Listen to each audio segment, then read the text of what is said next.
how do you kind of figure out if your culture is good or bad?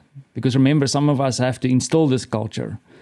And there's a guy called David Burkus, and he wrote a book, blah, blah, blah. But like the way you can look at it, if you have to manipulate people to follow your lead and follow your culture and follow what you want to do, then you have a problem. Yeah. If you find that in your work, and I've seen it with some of the teams I work with and some of the companies I work for, the only thing you have to do to get people going is to inspire them. So I remember when I was at advertising agency working with the likes of Lee Clow, they will come on a screen and then sit there in their sandals and tell a story. And then you walk out, you're so inspired, you can do your stuff.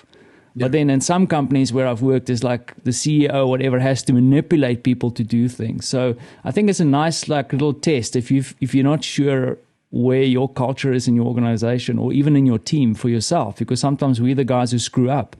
The other thing I wanted to ask you guys is, because I'm getting a bit befuddled here, is that there is I come from a background where people were really pushing and they were using the word innovation culture.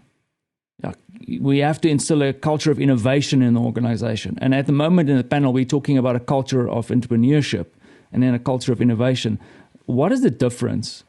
For me, you can really get stuck between the two and maybe talk about the one and actually refer to the other one. Like, what is the difference between the two? Is there a difference, or do they plug in? Or I really would like to know what you guys think.